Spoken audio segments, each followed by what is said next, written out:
ആ D N A എവിടെയാണ് കാണുന്നത്? ഒരു സെല്ലിനകത്തുള്ള ന്യൂക്ലിയസിൽ. ന്യൂക്ലിയസിനകത്ത് നേരെ ഇരിക്കുമോ ഡി എൻ എ? ഇല്ല. ഡി എൻ എ ഒരു പ്രത്യേക ഷേപ്പിൽ ഇങ്ങനെ ചുരുണ്ടുകൂടി ഇരിക്കും. ആ ഷേപ്പിനെയാണ് നമ്മൾ ക്രോമസോം എന്ന് വിളിക്കുന്നത്. ഈ ക്രോമസോമിനെ നമ്മൾ അഴിച്ചെടുത്താൽ, ക്രോമസോമിനകത്ത് ഇങ്ങനെ നൂലിട്ട് ഇങ്ങനെ കെട്ടി പോലെ ഇങ്ങനെ കെട്ടിയിരിക്കും. അത് നമ്മൾ അഴിച്ചെടുത്ത് കഴിഞ്ഞാൽ നമുക്കൊരു നീണ്ട നൂല് പോലത്തെ സാധനം കിട്ടും. ആ നീണ്ട നൂല് പോലത്തെ സാധനത്തിൽ നമ്മൾ വീണ്ടും സൂം ചെയ്യുമ്പോഴാണ് നമ്മൾ ആ നൂല് ഇതാ ഇങ്ങനെ ട്വിസ്റ്റ് ചെയ്തിരിക്കുന്നതായിട്ട് നമുക്ക് മനസ്സിലാവുന്നത്. ആ സാധനത്തിനാണ് നമ്മൾ ഡി എൻ എ എന്ന് വിളിക്കുന്നത്. ഡി എൻ എയുടെ ഫുൾ ഫോം എന്താ? Deoxy റൈബോ nucleic acid. Deoxy റൈബോ nucleic acid. Deoxy റൈബോ nucleic acid എന്ന് വെച്ചാൽ ഈ പറയുന്ന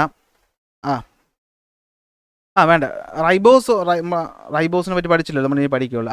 അപ്പോൾ പറഞ്ഞുതരാം. അപ്പോൾ എന്തുവാണ് deoxy റൈബോ nucleic acid? Nucleic acid എന്ന് പറയുമ്പോൾ ന്യൂക്ലിയസിനകത്ത് ഇരിക്കുന്നത് നമുക്ക് അതിൽ നിന്ന് കണക്ട് ചെയ്യാൻ പറ്റും. ഡിയോക്സി എന്ന് വെച്ച് കഴിഞ്ഞാൽ ഒരു ഓക്സിജൻ കുറവെന്നാണ് അതിൻ്റെ അർത്ഥം. അത് പിന്നെ പറഞ്ഞുതരാം. അപ്പോൾ ഡിയോക്സി റൈബോ ന്യൂക്ലിക് ആസിഡ് എന്ന ഡി എൻ എ കാണുന്നു. ഇത് കാണാൻ എങ്ങനെയായിരിക്കുന്നത്? ഇതുപോലെ ഇങ്ങനെ ട്വിസ്റ്റ് ചെയ്തായിരിക്കുന്നത്. ആ ഇരിക്കുന്നതിൻ്റെ പേരാണ് എന്ത്? Double helix structure.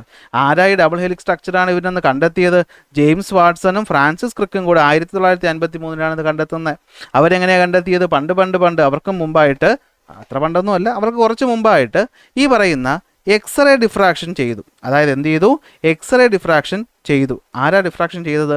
റോസാലൻഡ് ഫ്രാങ്ക്ലിനും മോറിസ് വിൽക്കിൻസും കൂടെ. അതായത് സെല്ലുകളുടെ എക്സ്റേ ഫോട്ടോഗ്രാഫി എടുത്തപ്പോഴത്തേക്കും അതിൽ നിന്ന് കിട്ടിയ ഒരു ഫോട്ടോ 51 വെച്ച് വീണ്ടും പഠിച്ചിട്ടാണ് നമുക്ക് മനസ്സിലായത് ഈ പറയുന്ന ഡി എൻ എ ഈ ഷേപ്പിലാണ് ഇരിക്കുന്നത്. റോസാലൻഡ് ഫ്രാങ്ക്ലിൻ നേരത്തെ മരിച്ചുപോയെങ്കിലും ബാക്കിയുള്ള 3 പേർക്കും അതിനായിട്ട് എന്ത് കൊടുത്തു? നൊബേൽ സമ്മാനം കൊടുത്തു. അങ്ങനെയുള്ളൊരു ഡി എൻ എ കാണാൻ എങ്ങനെയിരിക്കും? ഒരു ഏണി എടുത്തിട്ട് അതിനെ ഒന്ന് ട്വിസ്റ്റ് ചെയ്താൽ ഇരിക്കുന്ന പോലെ ഇരിക്കും. അപ്പോൾ ഏണിക്ക് 2 കാലും നടുക്ക് കുറേ പടികളും ഉണ്ടാകും. ആ 2 കാലിനെയാണ് നമ്മൾ സ്ട്രാൻഡ് എന്ന് വിളിക്കുന്നത്. ആ കാലുണ്ടാക്കിയിട്ടുള്ളത് നമ്മൾ സാധാരണ ഏണിയിൽ ഇരുമ്പ് കൊണ്ടോ മുള കൊണ്ടോ ഉണ്ടാക്കുന്ന പോലെ ഡി എൻ എയുടെ ഈ പറയുന്ന സ്ട്രാൻഡ് എന്തുകൊണ്ടാണ് ഉണ്ടാക്കിയെന്ന് ചോദിച്ചാൽ നമ്മൾ പറയും അതിനകത്ത് ഒരു പെൻറ്റോ ഷുഗർ ഉണ്ട്, അല്ലെങ്കിൽ ഒരു ഡിയോക്സി റൈബോ ഷുഗറും 5 കാർബണുള്ളൊരു ഷുഗർ, പെൻറ്റഗൺ പോലെ ഇരിക്കുന്ന ഷുഗറും മുകളിലൊരു ഫോസ്ഫേറ്റും. ഈ ഫോസ്ഫേറ്റ് അടുത്തതിൽ കണക്ട് ചെയ്ത് ഇങ്ങനെയാണ് സ്ട്രാൻഡ് ഉണ്ടാക്കിയിട്ടുള്ളത് നമ്മൾ പറയും. ഈ പടി ഉണ്ടാക്കിയിട്ടുള്ളത് എന്ത് വെച്ചിട്ടാണ്? അതൊരു നൈട്രജൻ ബേസ് വെച്ചിട്ടാണ്. അതായത് പകുതിയുള്ള 2 സാധനങ്ങളുണ്ട്. അത് തമ്മിൽ ടച്ച് ചെയ്ത് നമ്മളിങ്ങനെ ജോയിൻ ചെയ്താണ് എന്ത് ചെയ്തിരിക്കുന്നത്? ഇതിനെ വെച്ചേക്കുന്നത്. അതിൻ്റെ പേരാണ് നൈട്രജൻ ബേസ്. നൈട്രജൻ ബേസ് എത്ര ടൈപ്പാണ് ഉള്ളത്? 4 ടൈപ്പാണ് ഉള്ളത്. Adenine, thymine, guanine, cytosine. Adenine, thymine, guanine, cytosine. അപ്പോൾ ഇത്രയും പഠിച്ച കാര്യങ്ങളൊക്കെ വ്യക്തമായിട്ട് ഇവിടെ ഒരു നോട്ടായിട്ട് ഞാൻ എന്ത് ചെയ്തിട്ടുണ്ട്? കൊടുത്തിട്ടുണ്ട്. കണ്ടോ? Location and structure of the D N A and gene. ഇതിനകത്ത് നമ്മൾ ന്യൂക്ലിയസിനകത്താണെന്നും പറയുന്നത്. ഇനിയിപ്പോൾ നമ്മളെ പോലെയുള്ള മൾട്ടി സെല്ലുലാർ ഓർഗാനിസത്തിനകത്ത് ന്യൂക്ലിയസ്, ഇനി യൂണിസെല്ലുലാർ ആണെങ്കിൽ അതിനകത്ത് എന്താണ്? ന്യൂക്ലിയസ് ഇല്ല. അപ്പോൾ പറയുന്നത് ന്യൂക്ലിയോയിഡ് എന്ന് പറയുന്ന സാധനം പറയും. അതിനകത്താണ് കാണപ്പെടുന്നത്. അത്രയേ ഉള്ളൂ. അതിനകത്ത് എഴുതി വെച്ചേക്കുന്ന ഡി എൻ എയുടെ സീക്വൻസിനെയാണ് നമ്മൾ ജീൻ എന്ന് വിളിക്കുന്നത്. ഓക്കെ, അതായത് ഈ പറയുന്ന ഡി എൻ എ എന്ന് പറയുന്ന ഒരു ലൈബ്രറി ആണെങ്കിൽ, എന്ന് വെച്ചാൽ ഒരുപാട് ബുക്കുകളുള്ളൊരു സാധനമാണെങ്കിൽ, അല്ലെ ആ നൂല് പോലെ അഴിച്ചിട്ടേക്കുന്നതാണെങ്കിൽ അതിലെ ഒരു ചെറിയ ഭാഗമാണ് എന്തെന്ന് പറയുന്നത്? ജീൻ എന്ന് പറയുന്നത്. കണ്ടോ? ഇത്രയും വലിയൊരു ഡി എൻ എ ഉണ്ടെങ്കിൽ ഞാൻ അതിൽ നിന്നൊരു കുഞ്ഞു ഭാഗം കട്ട് ചെയ്ത് മാറ്റിയാൽ ഇതാണ് എന്തെന്ന് പറയുന്നത്? ഒരു ജീൻ എന്ന് പറയുന്നത്. ഇത്ര ചെറുതായിരിക്കില്ല, ഐഡിയയ്ക്ക് വേണ്ടി പറയുന്നു. സ്ട്രക്ചർ എന്താണ്? സ്ട്രക്ചർ ഡബിൾ ഹെലിക്സ് സ്ട്രക്ചർ എന്നാണ് ഇതിനെ പറയുന്നത്. അതിനകത്താണ് നമുക്ക് എന്തൊക്കെ ഉള്ളത്? സ്ട്രാൻഡ് ഉണ്ട്, റങ്സ് ഉണ്ട്. സ്ട്രാൻഡ് എന്ന് പറയുന്ന ഇതാണ്, റങ്സ് എന്ന് പറയുന്ന ഇതാണ്. സ്ട്രാൻഡിനകത്ത് എന്തൊക്കെയുണ്ട്? ഷുഗറും ഫോസ്ഫേറ്റും ഉണ്ട്. റങ്സിനകത്ത് നൈട്രജൻ ബേസ് ഉണ്ട്. നൈട്രജൻ ബേസ് 4 ഉണ്ട്. അങ്ങനെയുള്ള ഒരു ഡി എൻ എയുടെ സ്ട്രക്ചർ കണ്ടെത്തിയത് ആരൊക്കെയാണ്? വാട്സണും ക്രിക്കും കൂടെ 1953 കണ്ടുപിടിച്ചത്. ആരുടെ ഒബ്സർവേഷൻ അനുസരിച്ച്? എക്സ്റേ ഡിഫ്രാക്ഷൻ റോസാലൻഡ് ഫ്രാങ്ക്ലിൻ്റെയും മോറിസ് വിൽക്കിൻസിൻ്റെ അനുസരിച്ച്. അങ്ങനെയുള്ളൊരു സ്ട്രാൻഡിനകത്ത് ഷുഗറുണ്ട്, നൈട്രജൻ ബേസ് ഉണ്ട്. അങ്ങനെയുള്ള ഒരു ഡി എൻ എയുടെ ഏറ്റവും അടിസ്ഥാന ഘടകമാണ് ന്യൂക്ലിയോടൈഡ്. ന്യൂക്ലിയോടൈഡിനകത്ത് ഒരു പെൻറ്റോ ഷുഗർ അല്ലെങ്കിൽ ഡിയോക്സി റൈബോ ഷുഗർ, ഒരു ഫോസ്ഫേറ്റും ഒരു നൈട്രജൻ ബേസും വരുന്നു. ഇതാ ഇവിടെ കാര്യം പറയുന്നുണ്ട്. ഫോസ്ഫേറ്റ് എന്ന് പറയുമ്പോൾ അതെന്തിനെ സഹായിക്കുന്നു? ന്യൂക്ലിയോടൈഡുകൾ തമ്മിൽ കണക്ട് ചെയ്യാൻ സഹായിക്കുന്നു. എന്ന് വെച്ചാൽ ഇതുപോലെ 1, 2, 3 തമ്മിൽ കണക്ട് ചെയ്യാനായിട്ട് സഹായിക്കുന്നു. അതിൻ്റെ റൈബോ ഷുഗർ എന്ന് വെച്ചാൽ അതിൻ്റെ ഏറ്റവും ബേസിക് ആയിട്ടുള്ള ഭാഗമാണ് റൈബോ ഷുഗർ. 5 ഷുഗർ ഉണ്ട്. നൈട്രജൻ ബേസിനകത്ത് ആൽക്കലൈൻ കോമ്പൗണ്ട് ഉണ്ട്. അത് എത്ര എണ്ണം ഉണ്ട്? 4 ഉണ്ട്. Adenine, thymine, guanine, cytosine. ഇനി ഇത് കുറച്ച് കഴിയുമ്പോൾ നമുക്ക് പഠിക്കാം. എന്നാൽ ഇപ്പോൾ ഓർത്ത് വെച്ചു, എപ്പോഴും അഡിനിൻ പെയർ ചെയ്യുന്നത് ആരുമായിട്ടാണ്? തൈമിനുമായിട്ടാണ്. ഗ്വാനിൻ പെയർ ചെയ്യുന്നത് എപ്പോഴും ആരുമായിട്ടാണ്? സൈറ്റോസിനുമായിട്ടാണ്. അഡിനിൻ എപ്പോഴും പെയർ ചെയ്യുന്നത് തൈമിൻ. അതായത് നമ്മൾ പടി ഇങ്ങനെ വയ്ക്കുമ്പോഴത്തേക്കും അഡിനിൻ എന്ന പെയറിനോടൊപ്പം വരുന്ന എപ്പോഴും തൈമിനായിരിക്കും. ഇവർ തമ്മിൽ ഡബിൾ ബോണ്ട് ആയിരിക്കും. ഗ്വാനിൻ എന്നതിനോടൊപ്പം ചേരുന്ന എപ്പോഴും സൈറ്റോസിൻ ആയിരിക്കും. ഇവർക്കിടയിൽ എന്തായിരിക്കും? ട്രിപ്പിൾ ബോണ്ട് ആയിരിക്കും. ഇങ്ങനെയാണ് ഈ പടികൾ രൂപപ്പെടുന്നത്. ഇത്രയും കാര്യം ഓർത്ത് വയ്ക്കാമല്ലോ, കുഴപ്പമില്ലല്ലോ. ഇനിയാണ് ഇവിടെ ഒരു വലിയ ചോദ്യം വരുന്നത്. നമ്മുടെ ഒരു ഹ്യൂമൻ ശരീരത്തിൽ നമ്മൾ മനുഷ്യനെടുത്തു എന്ന് വിചാരിക്കാം. ഒരു മനുഷ്യൻ്റെ ന്യൂക്ലിയസ് ഞാൻ എടുത്താൽ ക്രോമസോം നിങ്ങൾക്ക് എന്താണെന്ന് ഒരു ഐഡിയ കിട്ടി കാണുമല്ലോ. ഈ പറയുന്ന DNA ചുരുട്ടിക്കൂട്ടി വെച്ചേക്കുന്ന ഈ പറയുന്ന സാധനത്തിനെയാണ് നമ്മൾ എന്ത് വിളിക്കുന്നത്? ക്രോമസോം എന്ന് വിളിക്കുന്നത്. ഇങ്ങനെയുള്ള ഒരു ക്രോമസോം ഞാൻ എടുത്തിട്ട് ഈ നൂല് മൊത്തം അഴിച്ചു കഴിഞ്ഞാൽ അതെന്ന് പറയുന്ന ഏതാണ്ട് 2 ഇഞ്ച് അല്ലെങ്കിൽ 5 സെൻറ്റിമീറ്റർ നീളം വരും. Okay, DNA in each chromosome. അല്ല, ഇതുപോലത്തെ ഒരു ക്രോമസോം ഞാൻ അഴിച്ചെടുത്താൽ അത് എത്ര വരും? അത് 5 സെൻറ്റിമീറ്റർ വരും. എത്ര സെൻറ്റിമീറ്റർ വരും? 5 സെൻറ്റിമീറ്റർ വരും. അങ്ങനെയുള്ള ഒരു മനുഷ്യൻ്റെ സെല്ല് നമ്മളെടുത്താൽ അതിനകത്ത് 46 ക്രോമസോം ഉണ്ടാവും. 46 ക്രോമസോം അല്ലെങ്കിൽ 23 പേർ എന്തുണ്ടാവും? ക്രോമസോം ഉണ്ടാവും. ഓക്കെ, അപ്പോൾ എത്ര ക്രോമസോം ഉണ്ടാവും? 46 ക്രോമസോം അല്ലെങ്കിൽ 23 പേർ ക്രോമസോം ഉണ്ടാവും. അതിനെ മൊത്തം നമ്മൾ അഴിച്ചെടുത്താൽ ആലോചിച്ച് നോക്കി, ഏതാണ്ട് 67. അങ്ങനെ മൊത്തം എടുത്തു കഴിഞ്ഞാൽ ഒരു സെല്ല് മാത്രം എടുത്താൽ ഏതാണ്ട് 6 അടി. ഓക്കെ, എത്രയാണ്? 6 അടി നീളത്തിനുള്ള DNA കിട്ടും. നിങ്ങൾക്ക് മനസ്സിലാവുന്നുണ്ട് ഞാൻ പറയുന്നത് എന്താണെന്ന്? ഇവിടെ ഒരു സെല്ലിനകത്ത് ഒരു ന്യൂക്ലിയസിനകത്ത് കുറേ ക്രോമസോം ഉണ്ട്. മനുഷ്യൻ്റെ സെല്ലാണെങ്കിൽ അതിനകത്ത് 46 ക്രോമസോം ഉണ്ടാകുന്നത്. ഇതുപോലത്തെ 46 എണ്ണം ഇങ്ങനെ അടുക്കി വെച്ചേക്കണമെന്ന് വിചാരിക്കും.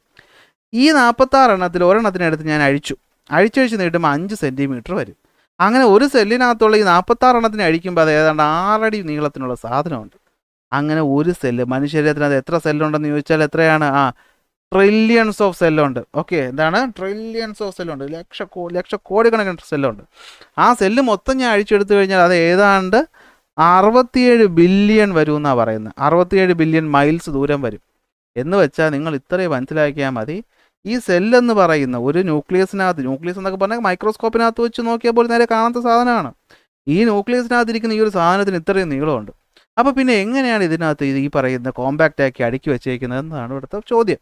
മനസ്സിലായോ? അതെങ്ങനെയെന്ന് വെച്ച് കഴിഞ്ഞാൽ വേറെ ഒന്നുമില്ല. ഈ പറയുന്ന എന്താ സാധനം? DNA. ഈ DNA നമ്മൾ ഒരു പ്രോട്ടീനുണ്ട്. ഒരു പ്രോട്ടീൻ്റെ പേര് ഹിസ്റ്റോൺ പ്രോട്ടീൻ എന്നാണ്. എന്തുവാണ്? Histone protein. അതായത് നമ്മളൊരു നൂല് പോലെ ഈ പറയുന്ന ആരിയ്ക്കുകയാണ്? DNA ഇരിക്കുകയാണ്. ഞാനതിനെ ഹിസ്റ്റോൺ പ്രോട്ടീൻ 4 എണ്ണം ചേർത്ത് ഒരു ബോൾ പോലെ ആക്കി ഹിസ്റ്റോൺ ഒക്ടാമർ എന്ന് വിളിക്കും. അതിന് എന്ത് വിളിക്കും? ദാ കിടക്കണം, ഹിസ്റ്റോൺ ഒക്ടാമർ. എന്നിട്ട് ഈ പറയുന്ന DNA എടുത്ത് ഇതിൻ്റെ അകത്ത് ഇങ്ങനെ ചുറ്റി, എന്നിട്ട് ഈ ചുറ്റി കിട്ടുന്ന സാധനത്തിന് നമ്മൾ വിളിക്കുന്ന പേരാണ് ന്യൂക്ലിയോസോം. എന്തുവാണ്? ന്യൂക്ലിയോസോം. ഒരു DNA എന്ന് വെച്ചാൽ ഒരു നൂല് പോലെ ഇരിക്കും. നൂലിന് എനിക്ക് മാക്സിമം കോമ്പാക്റ്റ് ആയിട്ട് ചുരുട്ടി വയ്ക്കണം. അല്ലെ, നിങ്ങൾ ആലോചിക്കും ഒരു നൂലിനെ ഏറ്റവും നന്നായിട്ട് ഒതുക്കി വയ്ക്കാൻ പറ്റുന്ന വഴി കേട്ടാ അതിനെ ചുറ്റി വയ്ക്കുക. അല്ലെ, നമ്മൾ തയ്ക്കുന്ന നൂല് എങ്ങനെ നമുക്ക് കിട്ടും? തയ്ക്കാൻ ഉപയോഗിക്കുന്ന നൂല് ഒരു സിലിണ്ടർ പോലത്തെ സാധനത്തിനകത്ത് ഇങ്ങനെ ചുറ്റി വെച്ചേക്കും. അതിനെ അഴിച്ച് നമ്മൾ നീട്ടി വിട്ട് കഴിഞ്ഞാൽ എത്ര ദൂരം പോകും? പക്ഷേ അതിന് ചുരുട്ടി വയ്ക്കുമ്പോൾ ആകെ ഇത്രയല്ലേ വരുള്ളൂ. അതേ ലോജിക്ക് തന്നെ ഇവിടെ പറയുന്നത്. ആ നൂലാണ് DNA എന്ന് വിചാരിക്കുക. ആ നൂല് നമ്മുടെ സാധനത്തിനകത്ത് ചുറ്റി വയ്ക്കത്തില്ലേ? ആ ചുറ്റി വയ്ക്കുന്ന സാധനത്തിൻ്റെ പേരാണ് ഹിസ്റ്റോൺ പ്രോട്ടീൻ.